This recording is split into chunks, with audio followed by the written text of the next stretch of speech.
अगर जो दोस्तों आप रेलवे ग्रुप डी की तैयारी कर रहे हो तो आपने इस तरह का सवाल आपने देख रखा होगा, बना रखा है, नहीं बना रखा है, नहीं कर पा रहे हो तो आपको कैसे करना है, ध्यान से देखो, आपको वीडियो को आपको पूरा देखना, मैं आपको सिखा दूंगा।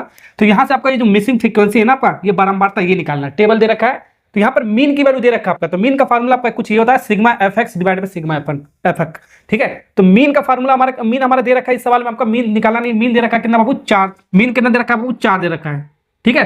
तो 4 लिख दो, इस फॉर्मूले के कारण रख दो, हमारा सवाल आ जाएगा हमारा, ठीक है। तो यहाँ पर इस जो मिसिंग फ्रीक्वेंसी है जो डैश है हमारा, इसको मान लो कुछ हमने एक्स मान लो, एक्स यहाँ पर है हमारा ए मान लो, क्या मान लो ए, तो ये ए की, ये ए का वैल्यू निकालना है। कैसे निकलेगा हमारा, इस फॉर्मूले में हमारा रख दो, हमारा आ जाएगा हमारा। तो फॉर्मूला हमारा क्या है, मीन तो हमारा 4 दे रखा है, तो मीन का फॉर्मूला आपका ये टेबल के according sigma F into x. F into x क्या होता है हमारा, एफ और एक्स का हर एक का मल्टीप्लाई करेंगे और सबको जोड़ेंगे, वही आपका सिग्मा होता है हमारा, ठीक है। और सिग्मा एफ का मतलब का सिर्फ एफ को हम क्या करेंगे, जोड़ेंगे। सिग्मा का मतलब टोटल का सम होता है हमारा, ठीक है। तो टोटल सम हमारा एफ का, तो एफ को सबसे पहले सबको जोड़ो, 3 4 7, 7 प्लस ए प्लस 8, 8 7 कितना होगा 15। तो इसके स्थान पे हम क्या ले सकते हैं, 15 प्लस ए हमारा एक सर लेंगे, 15 प्लस ए लिखेंगे, ठीक है। ये हो गया हमारा और सिग्मा, और यहाँ पर सिग्मा एफ इंटू एक्स है हमारा, इन दोनों का मल्टीप्लाई करके पूरा सम करेंगे, यानी इन दोनों का मल्टीप्लाई करेंगे। 3 3 का 9, ठीक है, 5 चौको 20, एफ और एक्स का मल्टीप्लाई कर रहे हैं, ठीक है। 9 इंटू ए का 9 ए हो गया हमारा, 8 में 16।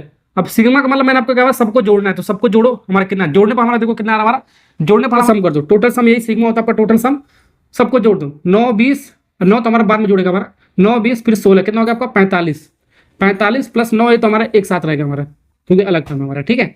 अब यहाँ पर इसके सामने वैल्यू रख देता हमारा आंसर आ जाएगा, ठीक है। ऊपर यहाँ पर कितना आपका 45 प्लस 9 है, तो 45 प्लस 9 हो गया हमारा। ए की वैल्यू निकालो, इसको क्रॉस मल्टीप्लाई इधर करो, ठीक है। तो आपको मल्टीप्लाई में ये उधर जाएगा मल्टीप्लाई में, तो 4, तो ये कहाँ जाएगा आपका मल्टीप्लाई हो जाएगा हमारा, ठीक है।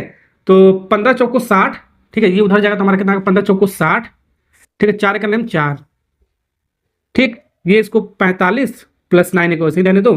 अब सेम टर्म को एक तरफ लाओ, जैसे ए वालों को एक तरफ लाओ, इसको उधर भेजो, ठीक है। तो 9 और इधर आएगा 4, इधर आएगा तो माइनस में आएगा, तो 9 में से 4 जगह आपका कितना बचेगा, आपका 5 बचेगा, कितना बचेगा 5 ए बचेगा, ठीक है। अब फिर ये वाला टर्म उधर जाएगा तो हमारा 60 में से 45 जगह कितना हो जाएगा आपका 15 बचेगा, प्लस उधर जाएगा तो माइनस में जाएगा आपका, तो माइनस हो जाएगा, क्या हो जाएगा माइनस हो जाएगा हमारा, ठीक है। 5 से काटोगे हमारा कितनी बार में जाएगा, ए की वैल्यू कितना आएगा 5 3 15, ए की वैल्यू हमारा कितना आएगा 3 इज करेक्ट आंसर। कौन सा ऑप्शन है हमारा, बी फॉर बॉय, बॉय में लड़का वाला ऑप्शन हो गया आपका करेक्ट। ऐसे सवाल को बाबू ऐसे बनाएंगे, ठीक है। ये सवाल आपका रेलवे ग्रुप डी में पूछा गया, ऐसे ही आपका सवाल पूछा जाता है डेटा वगैरह चेंज करके। Okay bye, tata, next lecture में मिलते हैं।